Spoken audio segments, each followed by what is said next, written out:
ಎಲ್ಲ ಕನ್ನಡದ ಮನಸ್ಸುಗಳಿಗೆ ನಮಸ್ಕಾರ. ಸಿನಿಮಾ ರಂಗದಲ್ಲಿ ಸೌಂದರ್ಯವಷ್ಟೇ ಅಲ್ಲದೆ ಪ್ರತಿಭೆ ಮತ್ತು ಗುಣ ಸಹ ಮುಖ್ಯ. ಅದರಂತೆ ಈ ಚೆಲುವೆ ಸೌಂದರ್ಯದಲ್ಲಿ ಅತಿಲೋಕ ಸುಂದರಿ. ಅಭಿನಯದಲ್ಲಿ ಈಕೆಯನ್ನು ಸರಿಗಟ್ಟುವರಿಲ್ಲ ಎನ್ನಬಹುದು. ನೃತ್ಯದಲ್ಲೂ ಮುಂದು ಇಷ್ಟೆಲ್ಲಾ ಗುಣಗಳಿರುವ ಈಕೆಗೆ ಮದುವೆಯಾಗದೆ 3 ಮಕ್ಕಳಿದ್ದಾರೆ. ಹೇಗೆ ಅಂತೀರಾ?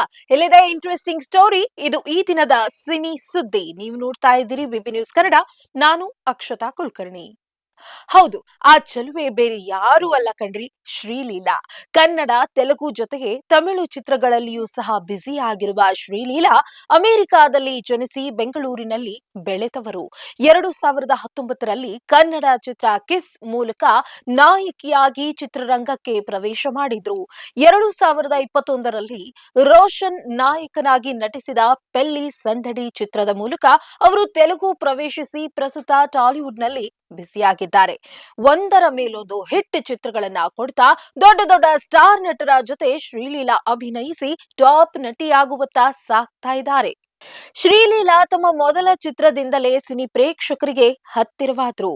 ವಿಶೇಷವಾಗಿ ಈ ನಟಿಯ ನೃತ್ಯ ಕೌಶಲ್ಯವು ಅಭಿಮಾನಿಗಳ ಗಮನ ಸೆಳೆಯಿತು. ಇದರೊಂದಿಗೆ ಶ್ರೀಲೀಲಾಗೆ ಒಂದರ ನಂತರ ಒಂದರಂತೆ ಅವಕಾಶಗಳು ಬರಲು ಪ್ರಾರಂಭಿಸಿದವು.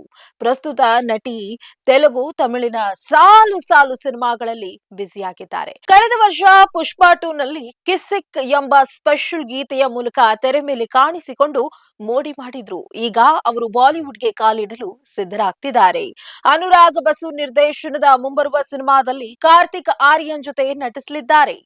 ಸೌಂದರ್ಯ, ನಟನೆಯಷ್ಟೇ ಅಲ್ಲ, ಗುಣದಲ್ಲೂ ಮುಂದಿರುವ ಶ್ರೀಲೀಲಾ 3 ಮಕ್ಕಳನ್ನ ದತ್ತು ತೆಗೆದುಕೊಂಡಿದ್ದು 24ನೆಯ ವಯಸ್ಸಿನಲ್ಲಿ ತಾಯಿಯ ಸ್ಥಾನ ತುಂಬಿದ್ದಾರೆ.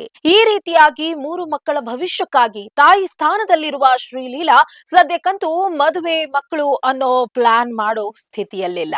ಅವರಿನ್ನು ಚಿತ್ರರಂಗದಲ್ಲಿ ಸಾಧಿಸಬೇಕಾಗಿದ್ದು ತುಂಬಾನೇ ಇದೆ. ಪ್ರಸ್ತುತ ಶ್ರೀಲೀಲಾ ನಟಿಸ್ತಾ ಇರುವ ಪರಾಶಕ್ತಿ ಚಿತ್ರವು ಜನವರಿ 10ರಂದು ಸಂಕ್ರಾಂತಿ ಹಬ್ಬದ ಸಂದರ್ಭದಲ್ಲಿ ಬಿಡುಗಡೆಗೆ ತಯಾರಾಗಿದೆ. ಇದಾಗಿತ್ತು ಈ ಹೊತ್ತಿನ ಸಿನಿ ಸ್ಪೆಷಲ್. ನೈಜ ಹಾಗೂ ತಾಜಾ ಸುದ್ದಿ, ಪ್ರಾಮಾಣಿಕ ವರದಿ, ನಿಷ್ಠೂರ ವಿಶ್ಲೇಷಣೆಗಳಿಗಾಗಿ ಸದಾ ಗಮನಿಸಿ ಬಿಬಿ ನ್ಯೂಸ್ ಕನ್ನಡ. ಇದು ಕನ್ನಡಿಗರ ಪ್ರತಿಧ್ವನಿ.